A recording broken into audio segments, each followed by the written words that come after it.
Total Screen proudly presents their official podcast, On Screen, with your hosts, Tyson Gifford and William Roerig.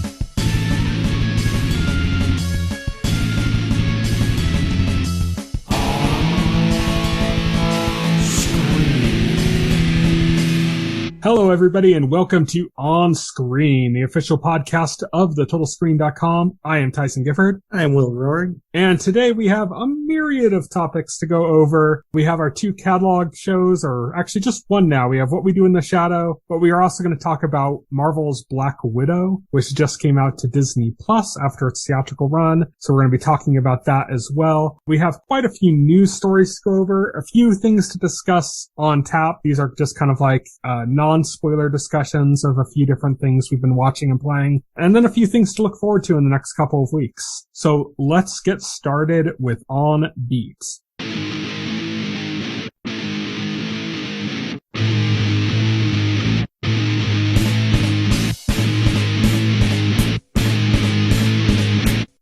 On Beat.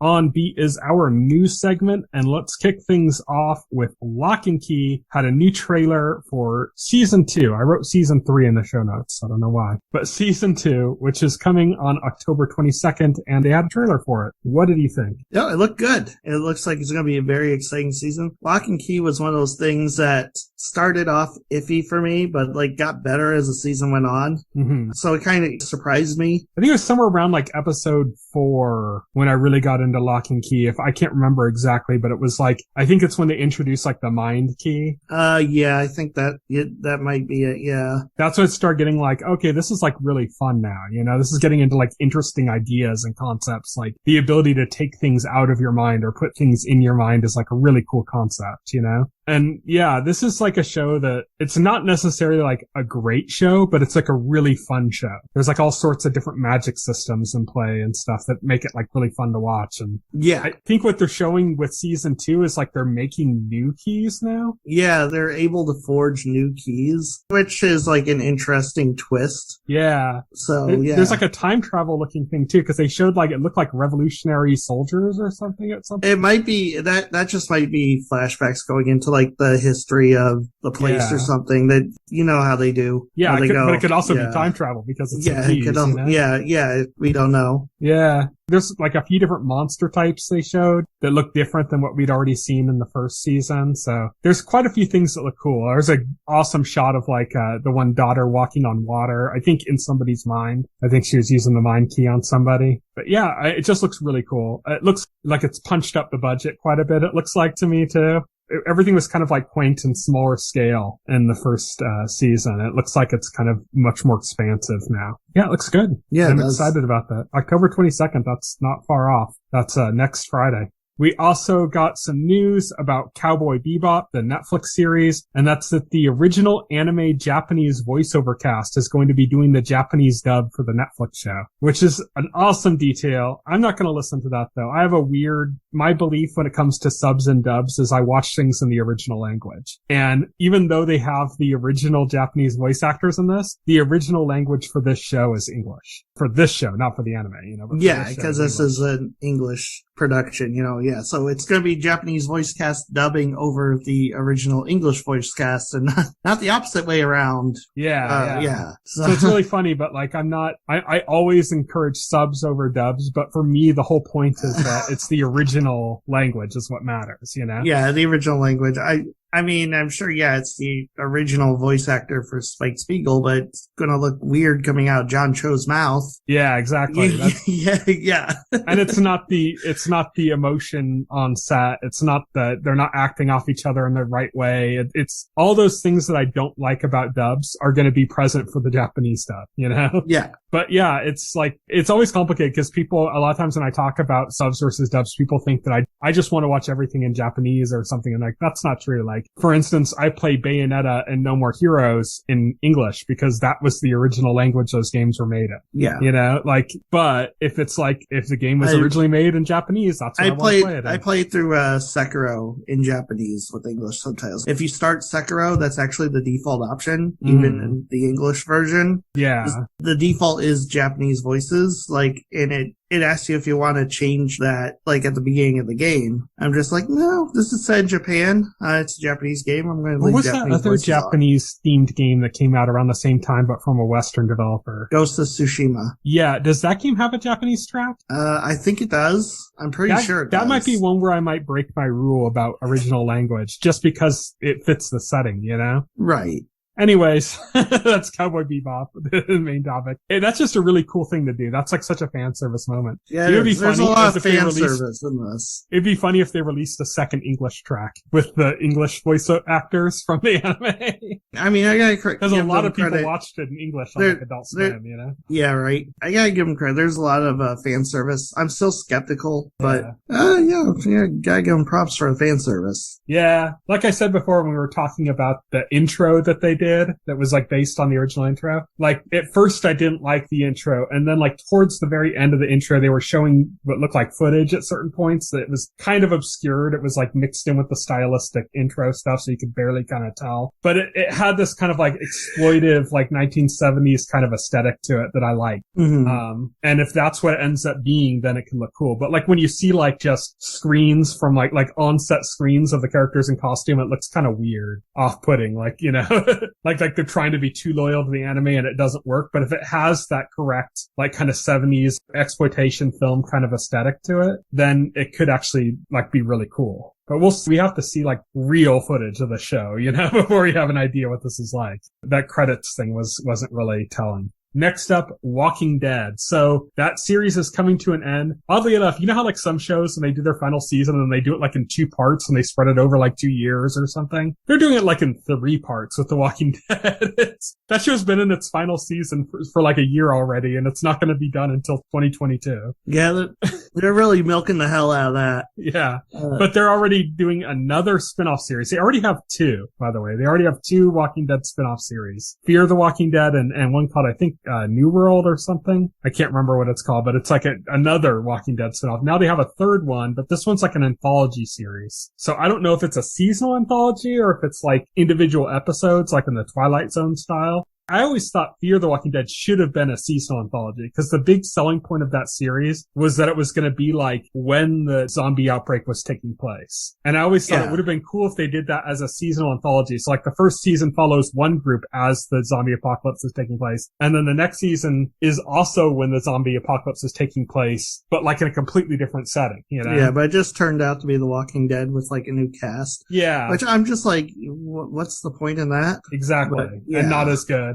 Right, yeah, not as good, yeah. Yeah, I'm kind of over The Walking Dead. It's just kind of interesting that they're doing like an anthology series, though, so we'll have to hear about what's going on with that, because I'm probably not going to watch it, to be honest. But there is something I am going to watch, definitely, and that is Psych 3, This Is Gus. I love that subtitle. Yeah. Which is coming to Peacock on November 18th. This is a movie. They've been doing this with Psych. This is the 3rd Psych movie following the series, and they put a trailer out, and you don't even need a trailer, I think. All you have to do is say it's more Sean and Gus, and it's like, yes. Yeah. And the trailer, it looks like the case has to do with Gus's new wife, but it looks like it looks like most of the stuff is just them being goofy. And you know what? That's fun. Yeah. It looks fun. You know what's the coolest thing for me is that when they did the first movie, Lassiter wasn't in it. The actor who played Lassiter had like a stroke, I think. Mm-hmm, and so they weren't able to do that. And then they did the second movie and they had Lassiter in it, but he was like in a bed the whole time. Like the movie kind of focused around him being like recovering from, you know, having a stroke or something, and then being at the center of some mystery that was going on. But this one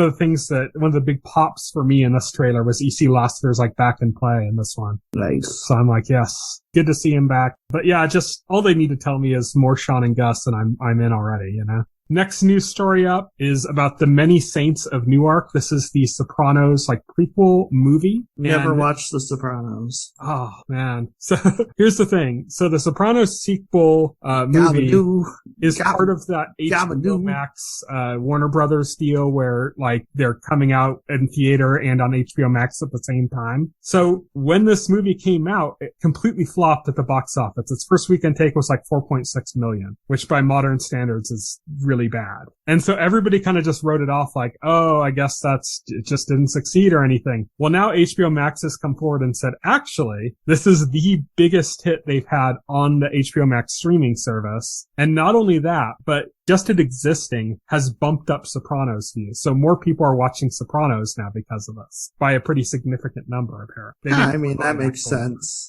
Yeah, Sopranos is a TV property, so it's prequel. I think people are more likely to just want to watch it on TV the same way they watch The Sopranos rather than in theaters. This isn't, Dune. This is basically a Sopranos thing, and people watch Sopranos on TV, so they're going to watch the movie on TV. So yeah, it makes a lot of sense, but it's just kind of interesting that it was apparently such a huge hit on HBO Max, beating out everything else they've put out. And they've had the Suicide Squad and Godzilla and all that. This has apparently done better than all of those. And it's spiked up views of Sopranos, so it's taken an old legacy property and given it new life too. So yeah. Maybe that means we'll get some more kind of cool things like that. Maybe we'll get a Carnival movie or something. That would be cool. I don't think there's enough love for that though to get that really going. Next up, That 90s Show. So, if you're a fan of That 70s Show, well, Kurtwood Smith and Deborah Jo Rupp are returning as Red and Kitty in That 90s Show. Show takes place 20 years later. It's going to focus on Leia Foreman, who is the daughter of Eric and Donna from That 70s Show. It's going to take place in 1995. So this is really cool. You said something interesting about this to me when this news came out and we were talking about it on Discord.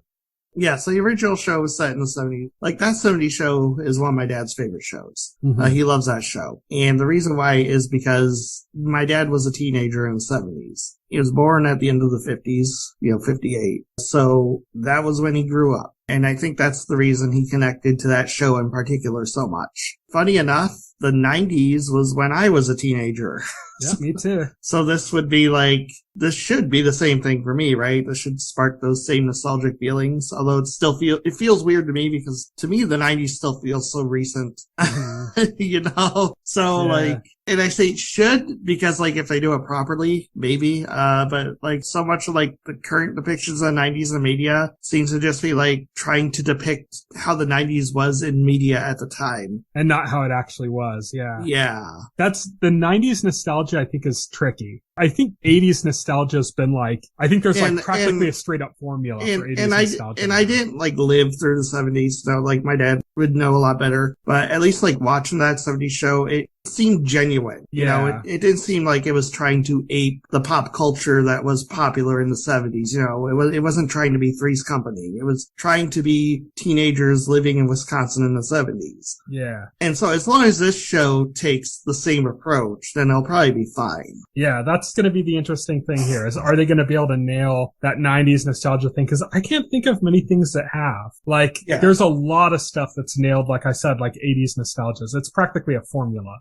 There's a formula for 80s nostalgia that so many people have gotten down, really common and easy to do apparently. But 90s, I think, is a weird decade. I think it's very transition. It's a very transitionary decade. It's kind of right between those eras of in the 80s, I remember as a young kid in the 80s, I could play until late at night.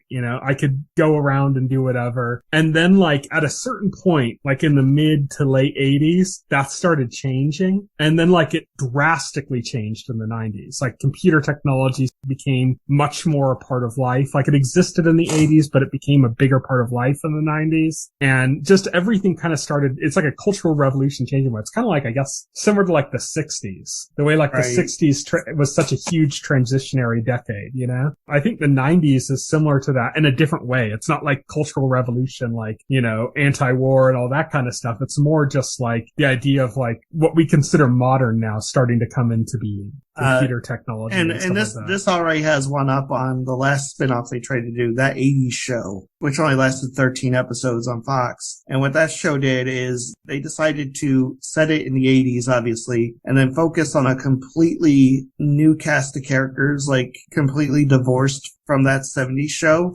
I don't know who thought that would be a good idea. Yeah. It was weird. At least this is bringing back characters from the original show. Definitely. This feels like a true kind of continuation of that 70s show in like an interesting way. So yeah, I'm excited to see what this is like because, you know, like you said, like you are, so am I. I'm a 90s kid. I was a teenager in the 90s. Yeah. Those were my glory years, pretty much. I graduated high school in 97. That was like my era, you know? Right. That was when I came into being an adult. So it's like that 90s show for me could be like really good. But like I said, also, I can't think of many things that have nailed 90s nostalgia, you know, like it's not something that's that easy to nail, I don't think. Yeah. Weirdly enough. Yeah. So we'll have to see how that plays out. But definitely it's interesting. It's like nobody actually remembers like being in the 90s. They all have to like watch like She's All That and like take notes. Yeah. It's so weird. Like 90s nostalgia just never matches what I remember at all. Right. Yeah. 90s. It's very strange. So it'd be cool to see if they get that right. And another thing about the 90s is like, if you're taking dialogue from Buffy the Vampire Slayer, nobody actually talked like that. Yeah. That was Joss Whedon. That was not reality. Yeah. Yeah. It was cool, but it wasn't realistic, you know? Yeah, it wasn't realistic. Yeah. I just remember everybody said fucking like every other word. That's what I remember the 90s. So I was fucking going fucking to the fucking store to fucking get some fucking chips, you know? Like that's how I remember kids talking in the 90s. Right, yeah. Next story up, there's going to be a WandaVision spinoff at Disney Plus. It's in development with Kathryn Hahn reprising the role of Agatha. I mean, they already have it, you know, there's no set title, but they already have the title. It should just be called Agatha all along, right? Yeah, it's probably going to end up being called that. You know, I'm willing to make a bet. They already have a fucking Emmy-winning theme song in place. Yeah, right. They're going to reuse. They're just going to run into the ground. Yeah, I guess they're just going to make spin-offs for like every character now, because why not? You know, gotta like increase the level of content for a streaming service. It could be cool. I like Kathryn Hahn. It'd be neat to explore the character more. That was one of the best parts about WandaVision. Yeah, I guess. It all depends on what they end up doing with it. Is this going to be just a milking, or is this like going to feed into something else? I don't know. Because Marvel's been pretty good about using their properties to feed into each other, you know? Yeah. So if this is just straight milking, this will be like the first like official MCU show that does that. So I don't know.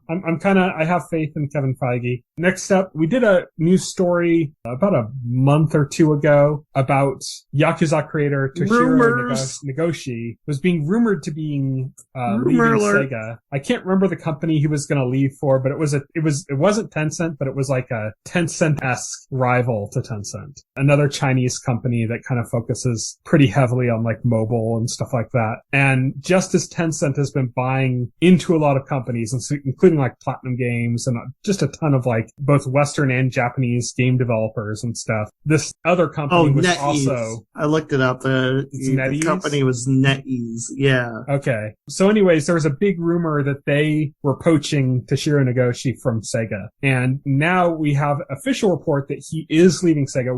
We don't know if he's leaving for this company that the rumor suggested. But I mean, it seems kind of maybe likely since that rumor happened and then he's actually leaving, you know? Right. Who knows? I mean, it could very well be that maybe he was in negotiations, and then while he was in negotiations, like Tencent saw the story and said, fuck, we're going to poach him out from under NetEase. So he could be at Tencent now, or some other company that had like a similar idea, you know? So we just don't know yet where he's going. But the interesting thing is not only is he leaving Sega, but also the series' longtime director, Daisuke Sato, is also leaving Sega, apparently with him. Yeah. And yeah, and it seems pretty amicable. There's no like bad blood. They kind of tweeted about it and they were very supportive of their old development team. And I if there was like bad blood, I don't think like, especially no public being bad blood. Yeah, especially being Japanese developers, I don't think they would like have any public bad blood. Like even like Hideo Hideo Kojima has refused to say anything bad about Konami, even though we know how bad that was. But we know about that, whereas there's no reports that there's bad blood here. Right. Yeah, there's no reports here. Yeah. The studio's still sticking around. They're still apparently going to be doing Yakuza games and Judgment games as well, maybe. Who knows? The Judgment thing's weird because the actor who depicts the main characters, had some weird contractual dispute with them. So that's a whole other thing we won't get into. But yeah, it's official. He's left Sega. We'll have to see what ends up happening. What's interesting also with, Toshiro Nagoshi is that we think of him as the Yakuza director, but he's been involved in a lot of other stuff. Oh my word. He did F-Zero GX on the GameCube. He did Super Monkey Ball. Yeah. It's similar to the way we look at Kamiya and think of him as like the Bayonetta Devil May Cry guy, but he also did Akami, Beautiful Joe, Resident Evil 2. He did so many other things too, Let's see. As a producer, he did, Daytona USA 2001. That's what got him on GX, I know, on F-Zero, was because of his record on Daytona. Yeah, exactly. There's a lot of stuff there where he's listed as a producer or executive producer. Mm-hmm.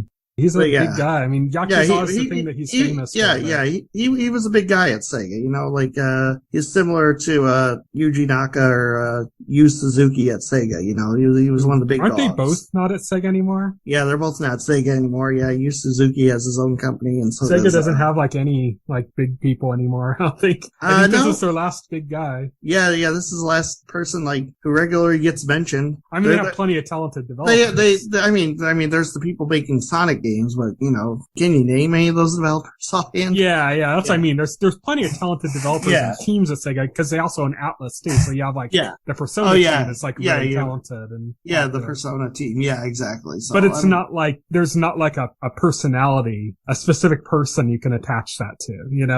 I think Nagoshi was kind of the last one like that at Sega. Yeah. This would be equivalent to I don't know. Well, I guess this is kind of equivalent to when Kojima left. Because at that point, Kojima lost, Iga. Kojima being forced out. Yeah. The thing about Iga at that point, so that was their last big guy, The thing about Konami and their talent, you talk about Kojima, you talk about Iga, is Konami forced those people out of the company. Yeah. Yeah. And so when I hear rumors Konami wants to restart their AAA development and get those games out, I thought, well, you just forced out all your biggest talent. And, so good luck with that. Yeah. Sega's not good at management. I think that's the big problem with Sega. Yeah, that's a big problem with Sega.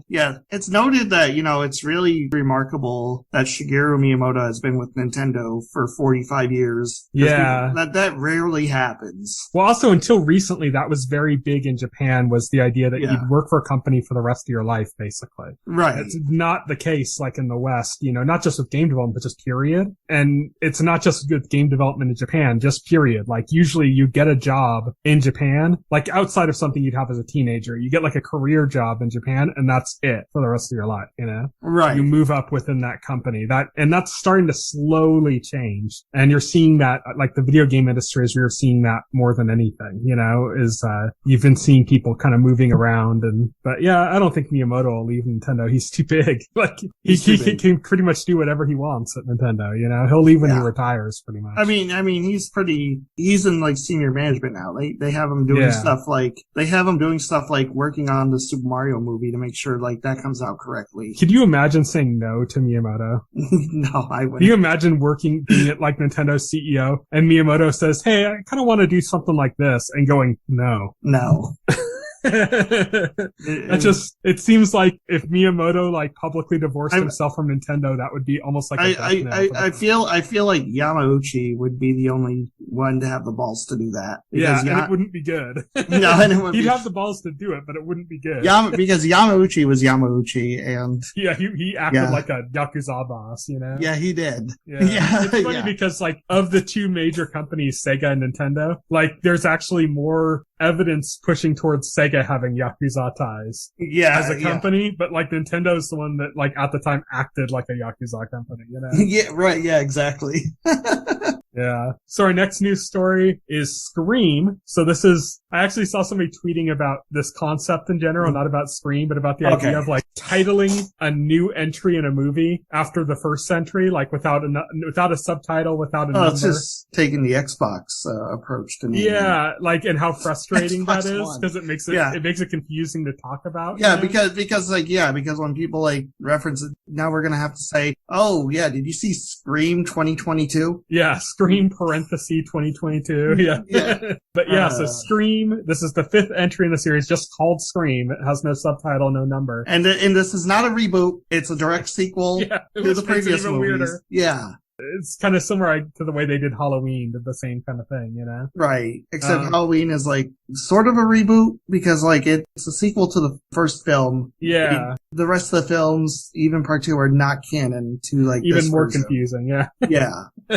So it should have been called like Halloween 2, but they called Halloween. Yeah. But yeah, so this is the 5th entry in the Scream franchise. They released a trailer and it's going to be directed by Ready or Not's directors. I wrote their names in the show notes, but I'm not going to try to pronounce them. I just saw it and said I'm going to screw that up. It comes to theaters on January 14th, and there was a trailer out for it. You're a bigger Scream fan than I am. Yeah. What are your thoughts of this trailer? It looked great. It looked like Scream, which is anybody can ask for. I hope there's a twist to it and that it doesn't just play out to be like the same thing we already saw 4 times. I think I only saw the first 2 Scream movies. Okay. I don't know. I like Scream 4. Scream 3 you can skip. It was kind of dopey. Yeah. You can skip that one. Was it Scream 3 or Scream 4 that had like a Jay and Silent Bob cameo? That was Scream 3 because it's funny too because like I like to think those movies are connected because Scream 3 took place in Hollywood and they were like on the film set of a fictional Scream movie. And you see Jay and Silent Bob. And then if you go watch Jay and Silent Bob Strike Back, you see like Jay and Silent Bob in Hollywood in that movie. And they wander into the set of Wes Craven making a fictional Scream movie. And so it's almost like the movies are connected. So one of the interesting things here with this new Scream movie is that this is the first Scream movie since Wes Craven passed away, unfortunately. Yeah, unfortunately. Wes Craven was a fantastic filmmaker. Yeah, I mean, I love the stuff. Like, Nightmare on Elm Street is probably my favorite horror franchise. I love Freddy Krueger. I love how inventive it is, especially like with the concept, and what they do with it. It's just fantastic. Freddy might be my favorite horror villain, but my favorite franchise, even though it's schlocky, is probably Friday the 13th. Oh, yes. I love Friday the 13th. That's besides Evil Dead. Evil Dead's actually my favorite. Yeah. Okay, yeah, Evil Dead's But that's kind of different. That's a different kind of series. Yeah, that's a kind of different kind of series, yeah. Yeah. But yeah, it's sad that Wes Craven's not going to be involved in this, but Ready or Not is a fantastic modern horror movie, and I could totally see them doing real justice for Scream, so it looks pretty good. Yeah. I might watch this again. I don't know if I'll watch 3 and 4, but I might just come back for 5. Yeah, just come back for 5. I'm not going to sit here and say 4 is essential. I think you watched the first 2, so I already think you watched the best movies. So. Those are the more important ones to the mythology of the characters and stuff, Right. Those are the ones that deal with like Sydney and her mom and everything related to them, Right, exactly. I also watched like half of the first season of Scream, the TV show. Okay. But that doesn't count. That's completely kind of disconnected. Yeah, that's completely disconnected. All 4 of the Scream movies have Courtney Cox, David Arquette, and Neve Campbell. Those characters are in all the Scream movies so far. Yeah. So, and they're in this trailer, so they're going to be in this movie too. I mean, it looks good. It looks good from the trailer. I like that they were doing the little bit with the smart home. Yes. With the door unlock. Yeah. That was like a cool little like modern touch. Because a lot of times in horror movies, modern tech is kind of like a detriment to the plotting. Yes. It kind of gets in the way. And here it looks like they're actually like finding a way to make use of it in a kind of fun way. Our next news story, GTA Trilogy coming to all platforms, most notably coming to Switch. So this isn't the original GTAs. So the first 2 GTAs like nobody really talks about. And I think there was a spin-off one, or maybe it was GTA 2 that was like a no, it was GTA London. It was like an expansion or an add-on to GTA 2, but not really because it was like separate. But people didn't really start paying attention to GTA until 3. Yeah, because GTA GTA 3 was the first game that was like open world and had that structure where you could just go around and, fucking shoot people or steal cars. A lot of it was just a camera perspective, because I think the first ones were open world. Oh, the first they were yeah. top down. Yeah, the first ones were top down. Yeah, I do believe it was the camera perspective and everything really changed everything. That made it mainstream. Yeah. I don't think people cared to play a top down game on the PlayStation. Yeah. So yeah. But it used to be a cool trick with the old GTA games though, where you could, after the game was loaded, you could take the game disc out of the PlayStation and put in just a regular CD. And whenever you'd be driving around and stuff, it would play tracks from your CD instead of neat. Playing tracks. That was kind of cool. I had no idea that was a feature. Yeah, it was a little thing. I don't even know if it was a feature or a bug. It just ended up being a cool thing. But that was something distinctly remember doing with GTA. I didn't really play the first two, but I had friends that did, in high school and stuff. I played a little bit of the first one. I can't get into it. I hated the controls for the car. Yeah. Mostly. And so I was like,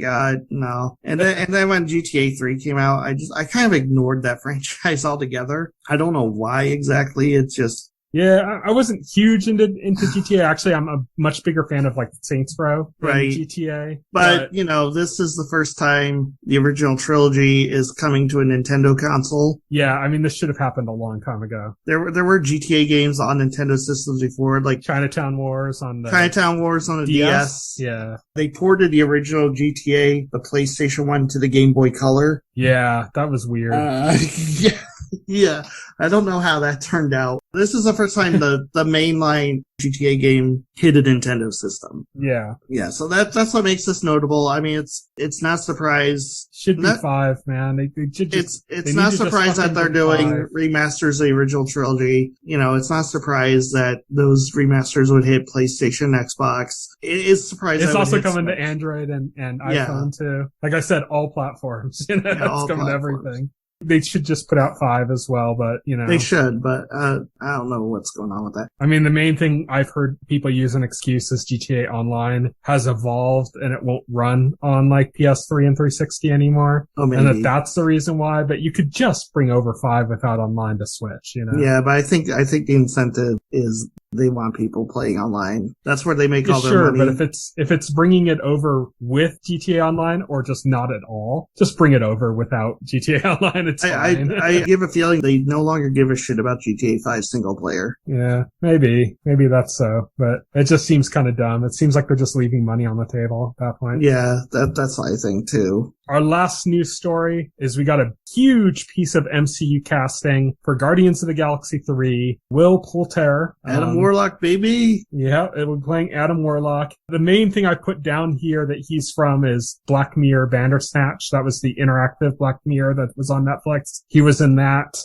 He's been in a few other things. He was in that, what was that movie with Jason Sudeikis where he's on a road trip with Jennifer Aniston? They're pretending to be a family. Oh, yeah. Something. Meet the Smiths or something like that. Something like that, but I know exactly what you're talking about. He was the kid in that was playing their fake son or whatever. So he's been in a few things. He's not too big of an actor, but a lot of the MCU actors weren't that big when they got cast, Some of them are, but not all of them. Chris Hemsworth really kind of wasn't on the map yet. So yeah, he'll be playing Adam Warlock. That's big news. That's been hotly anticipated. People wanted him for the Infinity movies and the Infinity War movies, but he wasn't in them. He was in the comics, but not in the movies. Right. And so now they teased his introduction in Guardians 2, and now he's going to appear. Yeah, it's exciting. Good stuff. Good stuff. He's a major, top tier power level character, Basically how Infinity War ended in the comics was Adam Warlock literally became trapped inside the Soul Stone. And so Thanos, having all the Infinity Stones, obviously, for his gauntlet, how it ends is Thanos has pretty much killed most of the heroes in the Marvel Universe, and he's ready to, complete his domination of the universe. And Adam Warlock is suddenly freed from the Soul Stone, and he whoops Thanos' ass. Yeah, major power level character. Yeah. Finally coming. It's going to be interesting to see what they do with him because he's mostly known for his role in the Infinity Wars storyline, Yeah, exactly. Not really too well known beyond that, but he's such an integral part of that, and they've already done that story, so it'll be fun to see how they use him, kind of in a completely new way, I guess. Yeah, exactly. But that's it for On Beat. Let's move on to our next segment, On Tap. what we've been watching, what we've been playing, what's on tap. On Tap is our segment where we talk about things we've been watching, but in a less spoilery way than our full spoiler section. So I'm going to start things off. I've been watching the new Wonder Years series, and out of curiosity, I went back and rewatched the first episode of the original Wonder Years series from all the way back in 1988. I haven't watched any Wonder Years, so I'm interested to hear your opinions on this as somebody who only has like a familiarity with Wonder Years like through popular culture. Yeah. So go ahead. So I'm not going to say too terribly much. I don't want to get into a full thing about it because we have limited time. But one thing I will say for sure is that I think I like the original Wonder Years a lot more than the new one. Oh, really? I think the new one has been, I don't know, cleaned up or homogenized a bit too much. And I didn't notice how much it was until I went back and watched the original. I think it's still good. I think that the new one is still good, but there's like certain things like, okay, this is a slight spoiler, but it's for the first episode. The Wonder Years, both of them take place in 1968. That's when both shows start, the old one and the new one. Now, 1968, if you know anything about history and kind of the past, you know that's the year that two very important figures were assassinated, Robert F. Kennedy and Martin Luther King Jr. So a big part of the first episode of the new Wonder Years was about the death of Martin Luther King Jr. and about basically like he's not a character in the show, but like they, you know, it follows a mostly like a black family and like a mostly black neighborhood and an integrated school. That's kind of what's happening in the new show. So when he dies, it has a huge impact on the black community within the show. And they play that up, and that's good. It's good. It's reflecting the time period and stuff. But what they did in the original Wonder Years was instead of like focusing on like a big political death, like a Martin Luther King Jr. or Robert F. Kennedy, they had a character that was like the main character's crush, the Winnie Cooper, who the main character loved in the series. And like pretty much everybody who watched that show, you know, that was a kid, like had a crush on Winnie Cooper. But her brother was introduced at the very beginning, but kind of in a more vague way, like he was going to Vietnam, basically. And he was like supposed to be this like really important figure, like on the street where all the kids live. The kids all live on like the same street. And he was like kind of like the boss of the street. Like, you know, if somebody was getting bullied, he'd be the guy to break up the fight. And he was like kind of the dominant figure. And the first episode of the Wonder Year ends with them finding out that he was killed in Vietnam. Oh, yeah. And it was such a huge, like, emotional wallop, that moment. And of course, you know, Martin Luther King Jr.'s death is like a big deal, especially if you're focusing on the black community. But it's not personal in the way that this was, you know? Like, it just wasn't handled as well. And I think a lot of that, too, is that there's a whole part, and it ties in, it kind of matches a little bit up with the original one, too, in that the main character in the new series, after Martin Luther King dies, he sees his best friend kissing the girl that he's been crushing on. Right. That's in the new series. Like after the death, like he goes like looking for kind of an old place where he and his friends would hang out. He's trying to see if anybody's there so he could hang out with them and kind of just deal with their feelings about Martin Luther King Jr. being killed. And he sees that. And then he gets really pissed off at his friend and her and everything. And he's upset about it. But what they do is like, there's like a memorial thing at like the church and they're talking about Martin Luther King Jr. and he's acting all like devastated. And everybody thinks he's devastated because it's Martin Luther King Jr., but he's really devastated because he saw the girl that he likes, like kissing his friend. Oh, yeah. Whereas in the original Wonder Years, when they find out that, you know, Winnie Cooper's brother died at Vietnam, similarly, like, the main character goes like looking, not just to randomly find his friends at the place he used to hang out, but specifically looking for her. Like he thinks he knows where she's going to be and he goes and he walks off and he finds her and he takes off his jacket and puts around her and he comforts her and that's the first time they kiss. And it's like, because he's comforting her, because he's being nice to her because of what she just went through. And so it's like a very different, you see what I mean? Like the new series just feels like a sitcom. Like it's going like, oh, here's a horrible thing that happened, but then here's a misunderstanding. Isn't that kind of wacky? As the old show was very like more dramatic coming of age type story, you know? Yeah. And this one just feels more sanitized. Like it's a still coming of age story, but it feels like a sitcom coming of age story versus like a legit coming of age story. I guess that's like the best way I can put it, if that makes any sense at all. So yeah, I don't think it's as good. It's still good though. I really like, the father is Dule Hill from Psych, plays his father in a very different way, very non-Gus way. He doesn't play him like Gus at all. He plays him like very slick, and he does a great job. I think he might be the best part. I don't expect that actor to play Gus in everything he does. No, I'm just saying, but he does a really good job. Like he plays him completely different. He's very smooth. He's like his dad's like a professional musician, and he just comes across as like the coolest guy in the room, you know? Right. Which is very unlike Gus. Yeah. Gus is a dork. Yeah. So it's like a lovable dork. And what I mean though is it's not just that he's playing him differently, but he plays him very believably so, you know? Right.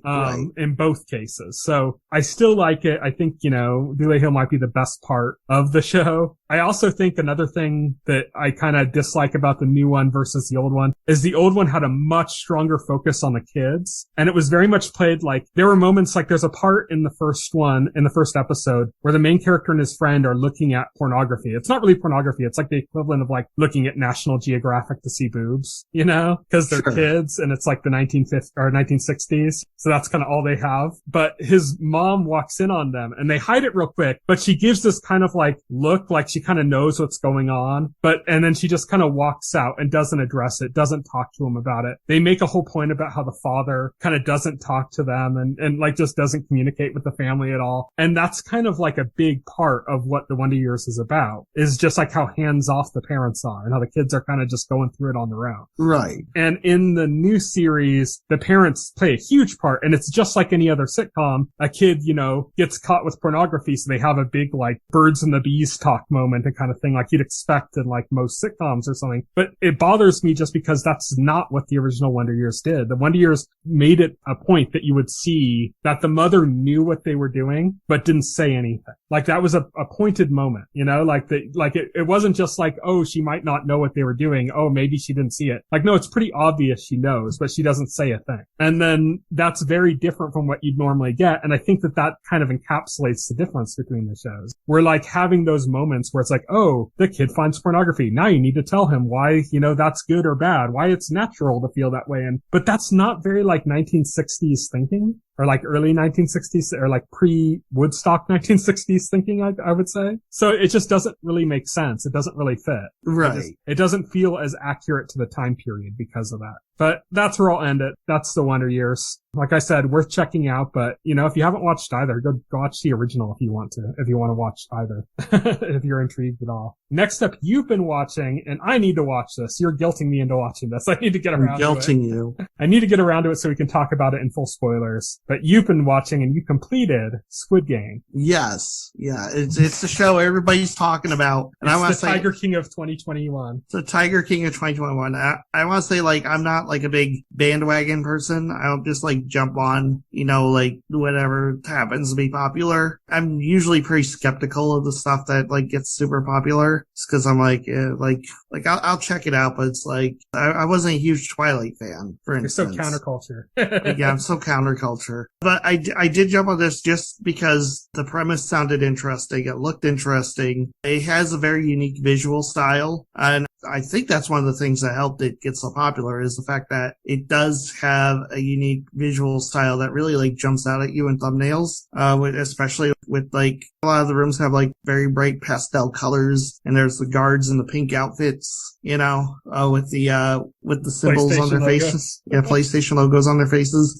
And so, like, yeah, this is a Korean drama. I don't watch too many Korean dramas or, like, foreign dramas in general. So this is new for me in that respect. This is a Korean drama. It's basically a huge critique on capitalism. The premise is that a bunch of people who are down on their luck get recruited by, you know, these mysterious people to play the Squid Game. It's a series of games. Children's games, right? Like, yeah, they're all children. Yeah, they're all children's games. You know, like red light, green light. There's one they call like the honeycomb game, I guess, for English audiences. It's, which is, you know, I won't spoil all the games. But something about cookies that I've been seeing. It's not a cookie. It's a sugar treat, right? In, Korea. Mm-hmm. And so basically what it is like, it's like hardened sugar that they make, and like street vendors make it. And like what they do is they'll brand a shape into it. And some of the street vendors like to have like little games with customers. Like they'll give you like a pin and they'll say like, oh, you can have it for free if you can cut the shape out without cracking it, you know, which is extremely hard to do. And so that's the game. And like the third episode is they have to, well, first they're told to pick a shape without knowing what the hell's going on. First of all, and then they get that with the shape they picked and they have to cut it out. Except this time the wager isn't getting a free piece of candy. The wager is if you cut it out, you get to live. If you don't, you die. And that's the other thing about this. Like, so the thing is like, it's a series of games and the stakes are if you lose, you die. And this is all for the entertainment of the wealthy elite who have apparently gotten bored with their lives and just want to watch people like kill themselves for money. It kind of feels like it fits into that same genre as like, say, Battle Royale or the Hunger Games or what's that new one? The Hunt. Yeah, it's similar to that. Yeah. Isn't there like a financial incentive or something? Yeah, they get like a crap load of money, like if they win. That's the motivating factor. Like every character in this, like decides that they need the money. Is it like one winner kind of thing? Like a Battle Royale kind of thing? No, not necessarily. At least they don't frame it like that. They frame it like, they say like if you win all the games, you get the money. So theoretically, more than one person can win all the games. So it's kind of like Ninja Warrior. Yeah, kinda.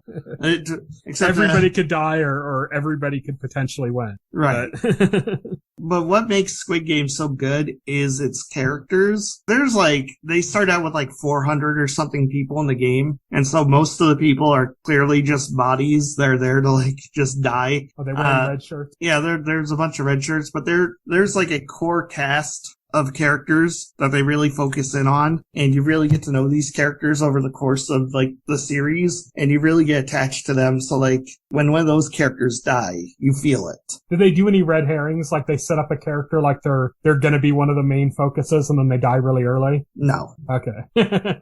No, Squid Game isn't about tricking you or surprising you or surprise twists. There's a twist at the ending, but it's nothing. So it's not like a thematic conceit type twist. No, like it doesn't change the making a singular point or something. It's more just like a revelation or something. Yeah, it's a revelation. It doesn't change the theme or anything. So it's not like everything you know is a lie or anything like that. But yeah, it's a core group of characters. The main character is very likable. Most of the characters you really get attached to be honest. There's a couple of characters too that you just hate. You love to hate. Some Joffreys. Nothing on the level of Joffreys. The worst is like there's a gangster who like acts all tough and who's like tough and murderous. And then there's this woman who's like really annoying and she's also like super manipulative and tries to like manipulate the people around her. So yeah, that sounds good. I need to get around to watching it. It's just a matter of like, just been busy with other things and it's like a full series. If it was like a movie, I probably would have checked it out right away. But yeah, I need to get my ass in gear and watch that and then we'll discuss it in full spoilers. So I won't promise when that's going to happen, but okay, yeah, I'm not going to rush you. I'm not going to rush you, but I am very much looking forward to talking about this and more in depth because, like, I absolutely loved it. Like, I can't gush about this enough. You know, like, yeah, I look forward to checking out, and we'll have a discussion about that when I eventually get around to it. Okay, we do have some pretty packed schedules of stuff coming up in the next couple of weeks, though, so it won't be then. But next up, I watched Venom, the original Venom movie with Tom Hardy. I had to rent it because Sony doesn't make it available on any streaming services. And I did that because I wanted to watch the new Venom without realizing that like there's so little importance to either movie that I could have just watched one without the other and been fine. Yeah, but like the trailers gives me enough information. But now you've watched all of the Tom Hardy Venom, so yeah, and you're more informed about the Hardyverse. None of them are that good. I joked with you. I said it feels like it belongs in the DC universe. Also, like you told me, like about spoiler for the like, I'm already spoiled on that. Oh, the post-credit scene? Yeah, the post-credit scenes. Yeah, I won't say it here. This isn't full spoiler, so we can't say it here. Yeah, I'll just say there's a big thing in a post-credit scene for the second Venom movie that ties into some other stuff that's, like, interesting. And that's probably the most interesting thing about both of the movies combined, is that one scene. Everything else is kind of, I mean, there's some fun moments. I think Venom's like a really interesting character the way he's depicted in this. And if you've seen the trailers or the commercials or whatever for the second Venom movie, you've already basically got a gist of how Venom is. And I like that. He's like a fun character to watch because of that. But like a lot of the stuff about the relationship between Eddie Brock and Venom just doesn't feel earned. Everything feels like it's there to be edgy. There's lots of like cool looking shots, but they're like cool in that like very 90s kind of way or like early 2000s kind of way where like it's cool but kind of pointless and unearned. And a lot of like, oh, this is dark and grim and that makes it, you know, cool kind of stuff. It just doesn't work that well. Like I walked away pretty disappointed. I didn't have super high hopes that this is like, I didn't think like, oh man, this is going to rival MCU. It wasn't like that. And like, I kind of went in thinking like, oh, this should be kind of fun, you know, and I walked away and like, you know, there are a few cool moments. In like a schlocky manner. Yeah. And there is some of that, but it's just, it's genuinely like, there's a lot of points where I'm like rolling my eyes, you know, watching it going like, oh, of course, this is why he's on a motorcycle so they could have this one motorcycle chase scene. So they put that in just for that. And now it's like, and all the action scenes take place at night. So you can barely tell what's going on because the symbiote's black. Everything's happening at night. And so he's fighting another symbiote. And even though the symbiote's another color, that's like a really dark color, so you can barely tell the difference between them at most points. So it's just like, oh, there's cool, chaotic looking action that doesn't really have any narrative flow because you can't even really tell most of the time what's going on. It's just not great. I mean, I wouldn't recommend renting it or seeing it in the movies. If it becomes available on a streaming service for free, I'd say check it out, either one. But other than that, I don't think it's really worth looking into. That's my thoughts on Venom. There you go. So next up, we rarely talk about stuff on tap in this segment that we've both watched or both played. It's usually we save that stuff for full spoilers, but this was too big to ignore. A game just came out on Friday. Neither of us have beaten it, so it's kind of pointless to talk about it in full spoilers. But we said we wanted to talk about it, and we'll just talk about it in generalities, and that's Metroid Dread. We're close. Will's a little bit ahead of me, but not too far ahead of me, I don't think. But we're not going to go into spoilers anyways. We're just going to kind of talk about general thoughts, like the controls, the look, stuff like that. So we've already talked a lot about this just on like Discord back and forth between us about kind of our experiences with certain things. But I think the main thing, if you're going to have a discussion about Metroid Dread, is, God, this game is like much harder than like most Metroid games are. This game is harder than I was expecting going into it. Yeah. Not that I appreciate the difficulty. It's not crazy. It's not like crazy difficult to like the point where like it ever made me want to quit at any point. And one of the not too punishing. Like if you die outside of a boss, one of the nice things is the checkpoints are very forgiving. Yeah.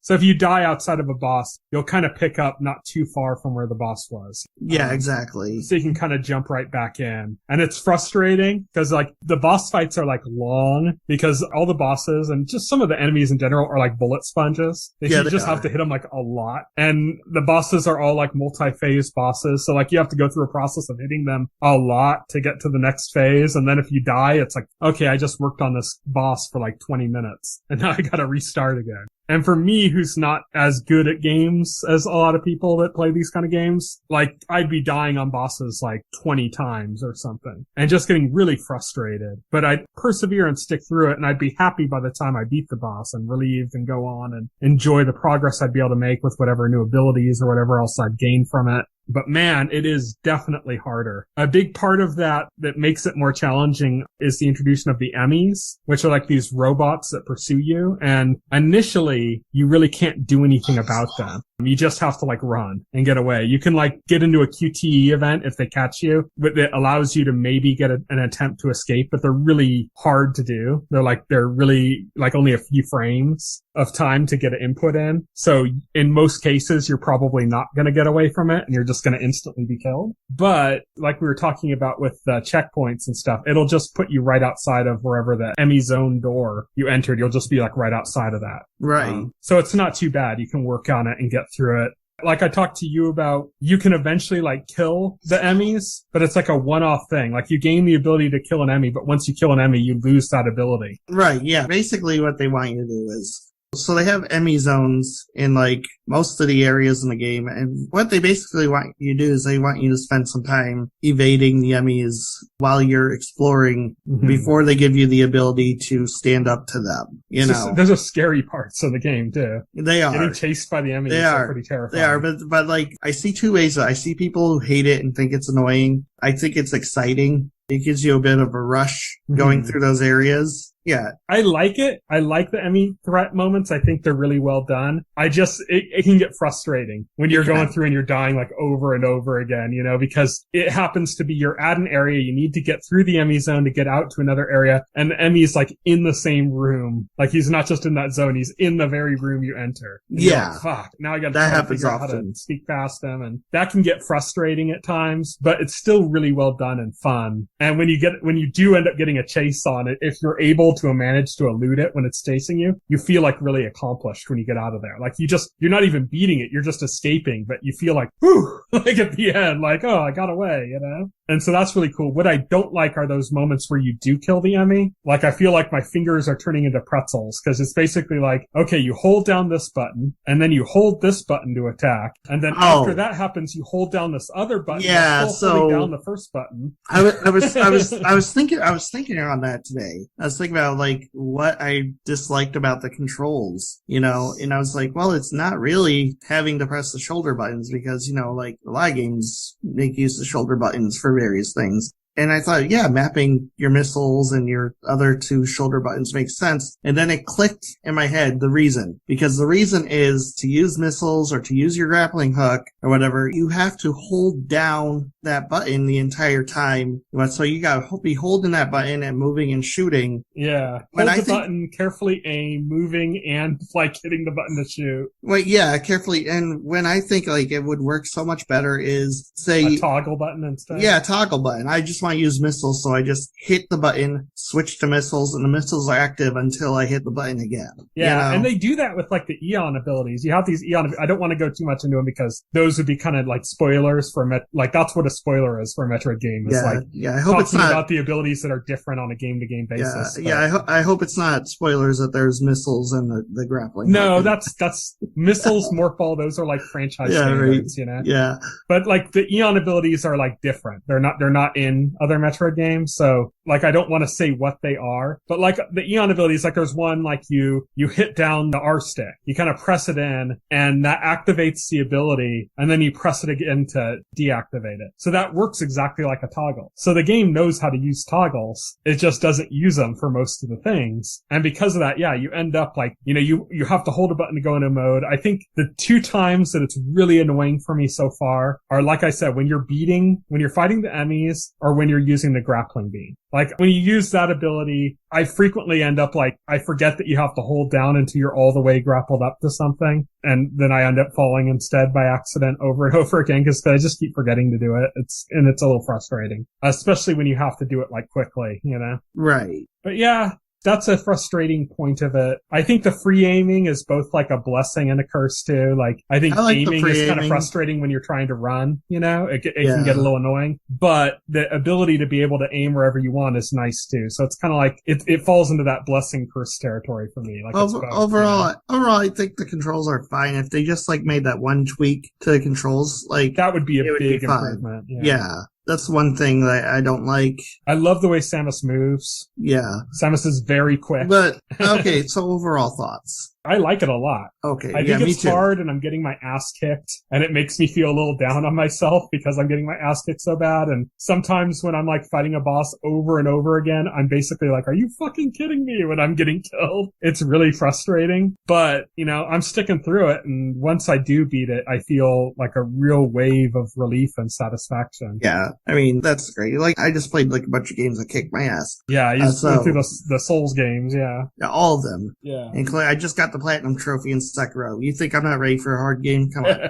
Just like, bring it. I'm usually not into like really difficult games. I also did like Castlevania Circle of the Moon, which is another game that loves kicking your ass. So, I mean, think the difference here though is that this game isn't as punishing as those. No, I think a lot of those games, if you screw up, it punishes you for screwing up. Whereas this one, you just die and then you kind of start over somewhere close to where you were and you just have to do it again. Like I said, this is a lot more forgiving. Yeah. Metroid never prided itself on being, hard. So it's like there is one complaint that I've heard recently that like the second I heard it, I went, oh yeah, that's definitely true. And that's that the game doesn't really give you great visual feedback about how you're doing against enemies. Right. You really have no idea how close you I are would, to finishing I would an enemy. love it if enemies had health meters. Either health meters or like, like somebody said, like maybe if they started turning slightly red or something, like they started discoloring or so, like an effect overlaid it to let you know. I mean, you're weak. bosses you can tell because if they go into like different phases. So but it's not until it's not until that next phase that you have any idea, Right. Like a lot of times I'm like, holy shit, I'm gonna die, and then all of a sudden it jumps into the next phase, and I'm like, shit. Anyway, overall, I love it. We have to end this conversation. We can go on all day. Yeah. I've heard one thing I want to say before we go is that I've heard a lot of people dissing like the look of the game. I think it looks great. I think it looks fantastic. I love the style and the look. I'm playing it on my TV. I'm playing on my OLED. It's a gorgeous game. Yeah. I don't know. I don't know what the heck people are on. Like when they say like if anybody says it's a bad looking game, you need to get your eyes checked. Yeah, it looks phenomenal. Go. The art direction is great. The costume in this looks amazing. Right. I love the way the bosses look. They look great. The Emmy design is amazing. All of it looks great to me. I love the way they animate everything. It's really good. But yeah, that's kind of, like you said, we need to move on. That's kind of general discussion for Metroid Dread. Yeah. Our next segment is On the Horizon.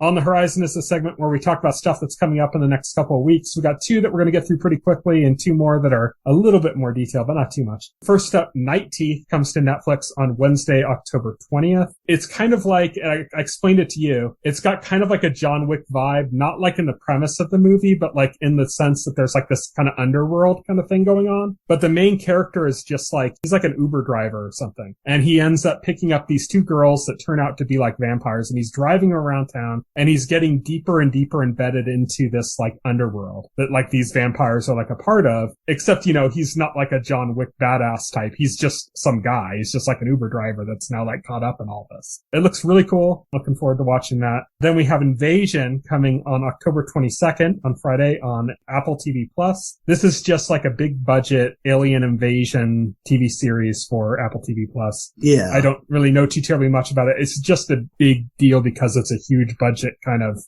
it's going to look really good, basically, if you're into that. And then the 2 that we actually really give a shit about here are Locke Key, which we already talked about, is returning on Friday, October 22nd on Netflix. We already talked about that on our On Beat section because they had the new trailer. Looking forward to that. It's cool that the trailer came out and this is coming out like a week later, basically. Yeah, pretty much. So I'm excited for that. And then something else that we're definitely going to be talking about on Full Spoilers later is going to be Dune.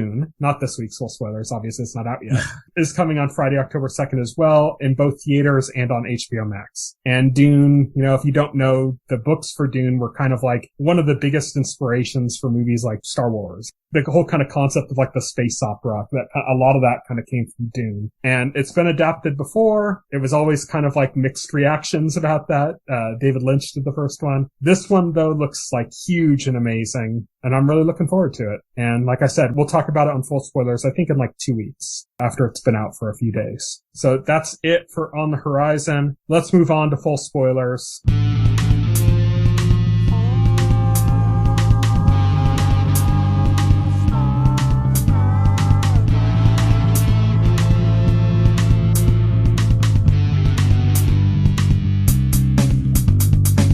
Full Spoilers is the segment where we talk about the things we've been watching in full spoilers. Let's kick things off. What We Do in the Shadows, Season 3, Episode 7, The Siren. What did you think, Will? I thought it was okay. It was mid. I didn't like the siren stuff too much. I did like the scene with Laszlo and Best Buy. Yeah. Best scene in the entire episode, by the way. I thought that, but then like when I was putting the show notes together, I remembered another scene because I saw the cast listing and I remembered the Count Bakula.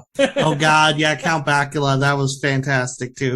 That was a nice little joke that they had. Yeah. It's so stupid, but so funny, Right. Yeah. I love the Count Bakula scene, but like you said, the Best Buy scene was great too. Judy from Best Buy. I love it. Laszlo's like, cause he was enchanted by a siren, and then he's talking to Judy for Best Buy, and he's like, I think this woman's enchanting me. I've been enchanted twice this evening. Laszlo abandons Colin Robinson. He turns into Batform and escapes when he's being enchanted by this siren. He goes to Guillermo for help, and Guillermo takes him to Best Buy to get him some noise canceling headphones. And he ends up buying a bunch of crap he doesn't need. Well, not buying. Oh yeah, he doesn't buy. He uses his vampirism powers to just walk out of the store with the stuff. They're walking out with two big flatbed. Flatbed full of electronics. He didn't even need. He gets completely distracted from what he was doing. It's all wonderful. I love the part where she's talking to him about 5.1 audio versus 7.1, and she's like, 5.1 will do most of what you want, and he's like, but it's not 7.1. Yeah. Colin Robinson, he believes he's in love with the siren. Originally, they were on the boat. They encountered a siren because they were on the boat to go to an island that was supposed to, hold, the secrets, the origins of energy vampires. Finally, the plot you've been looking for this whole season. And then, they just drop it. Yeah. Because, at the end of the episode, Colin Robinson said, I guess he'll just always be an enigma and doesn't seem to care anymore. Yeah. The other part of this episode, the other big part is the Nadja doll decides to leave because she's not getting enough attention. Yes. And she leaves, and they go and they track her down, and there's a whole thing. And she's teleporting into other things. Ironically, there's a scene very similar to that in the second Venom movie. Oh, really? It was weird that they happened in the same week for me. I'm watching both this and that. I'm like, oh, this is almost identical with Venom was hopping bodies and stuff, and it was reminding me of that scene with the Nadja doll transferring into all sorts of different inanimate objects. Yeah, I mean, there's not too terribly much to say about that. I love that the Nadja doll was going after Nandor with a vengeance. Yes. That was really funny. Poor Nandor. But yeah, that's pretty much it for What We Do in the Shadows, right? Anything else you wanted to say? Nope. These What We Do in the Shadow episodes, I don't think any of them have been even close to the level of some of the better ones in season 1 or 2. So we haven't had these we haven't had a Jackie Daytona, we haven't had anything that good, So, hopefully we get something else, but there's still, it's like I said last week, it's fun spending time with the characters. So that's good too. Now we're moving on to a movie. So we weren't able to discuss this before, but it's come to Disney Plus. So now it's time to talk about Marvel's Black Widow. So before anything else, I had one question for you, because I watched the movies without much knowledge of a lot of these kind of different characters that pop up in this, one in particular. And I noticed that there was a lot of controversy about it, and me having no concept of that character, and then Marvel, I just didn't know anything about him. It didn't have any effect on me, but you do have some knowledge of the character, and I've been interested since then, since I saw it, about what your perspective would be about Taskmaster. Yeah, I don't like that Taskmaster in this. A lot of people were comparing it to Deadpool in the X-Men Origins Wolverine movie. Yeah, I mean, it's just a completely different character with a Taskmaster costume and the same powers. Is there anything you can tell us about what Taskmaster should be? Well, Taskmaster generally is he's a guy who has the superhuman ability to mimic things just by watching them. Yeah, but I mean the main thing is the personality difference, right? Yeah, complete. Yeah, he's not somebody who was the daughter of a criminal mastermind who's being brainwashed into being evil or some shit. Yeah, that's not the character at all. He seems kind of almost from what I've heard, that he's almost more of a Slade Wilson kind of type character. Yeah, he's similar to that. So he's supposed to be a entertaining character because of what he says, the way he talks to people and stuff, more than what he actually does in the comics. Right. I mean, yeah. That's what I've heard, at least. Like I said, I don't really have any experience with the character. I thought that would be something, because when I brought up the thing about Taskmaster before you saw it, I didn't bring up what the issue was, but you would immediately said oh yeah, I hope they didn't ruin him or something. And I'm oh, Will's probably going to fall into the camp that really didn't like that. For me, like I said, I have no knowledge of the character, so it didn't mean anything. But yeah, I'm sad that ended up being the case with you. Moving on from that, what did you think of the movie in general? I thought it was good. I thought it was a pretty decent movie for Black Widow. Introduced more of her backstory. We didn't really get too much about her actual time in the Red Room or her training. That's completely skipped over. It's more the backstory we get involves her fake family that she had for like 3 years as part of like an undercover spy op in Ohio, you know, and we get into like the history of that because like all that stuff's related to what's going on in the present day. And it's related to like the stuff with the Red Room, which is, the main villain is apparently the guy who started the Black Widow program, I guess. Yeah, Dreykov, I think. Is yeah. And basically that whole undercover op was to get files from S.H.I.E.L.D., secretly Hydra, that had like more insight into the way the human brain works. And using that information, they were able to engineer mind control. And then there's now like a dust or powder or something that like undoes that mind control. And through this, we meet Yelena. Yeah, I want to say like, yeah, we meet Yelena, who was her sister during that 3-year period. Yeah, her sister in the fake family thing. Yeah, the fake family thing. And then like the Red Guardian, who was her fake father for that 3 years. I think the two best things about this movie are Yelena, played by Florence Pugh, and Alexei by David Harbour. Yes. Those are probably the two best parts of this movie, I think, honestly. Yeah. I think Red Guardian is hilarious in this. He's like hilariously clueless. Yeah, he is. Through the whole thing. Yeah, he's just entertaining and magnetic to watch, you know. And then Yelena's really funny. She gives that kind of like almost meta critique of like Natasha, like her proposing. I love it. Like such a poser. Yeah. Or like her whole thing about her vest with her pockets that she's so yeah. I love they put that in because Natasha was wearing that vest in Endgame.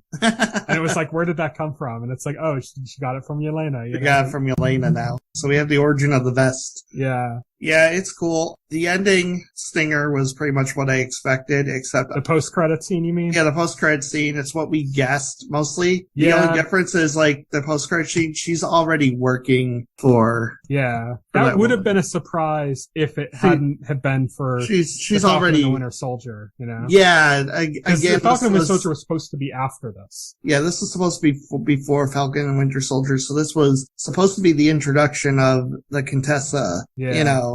And the thing is, like, I thought this would be the Contessa, like, recruiting Yelena, but apparently at this point, Yelena's already working for the Contessa. Mm-hmm. So that means that by the time that she recruits U.S. agents, she already has Yelena on this team that she's building. Yes. So yeah, the post-credit scene is a setup basically for the Hawkeye series. Yeah.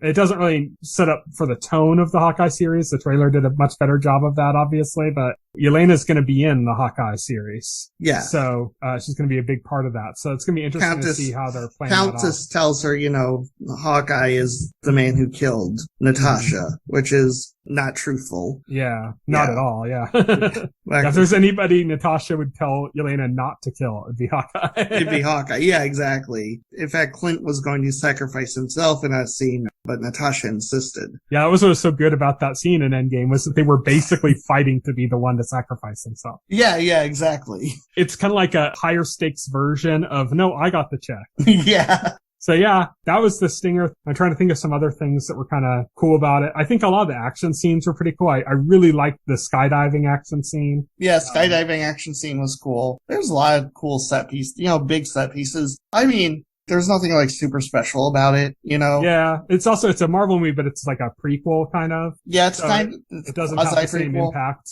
as like a Marvel movie does. Right, because it's not moving the story forward. Yeah, it's just kind of filling in some extra detail. Yeah, exactly. So I liked it.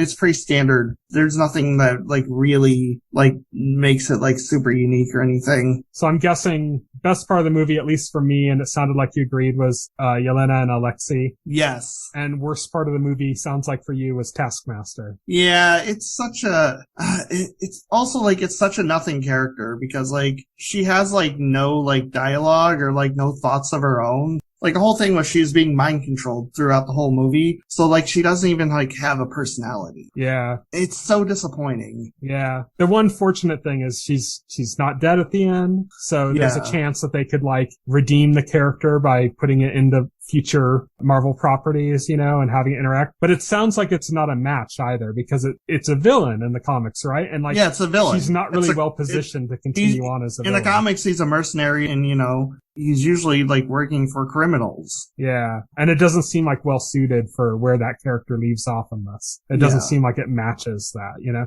Although you could totally see, I guess, you could see that the whole group of widows turning into like a mercenary group of sorts, you know? I just hope if they bring the character back, it's a different version of the character, more in line with the comic version than what we got here. Because this is a similar thing to Deadpool in X-Men Origins Wolverine, where it was Deadpool, but not really Deadpool. Yeah, everything that people like about Deadpool is subtracted. Yeah.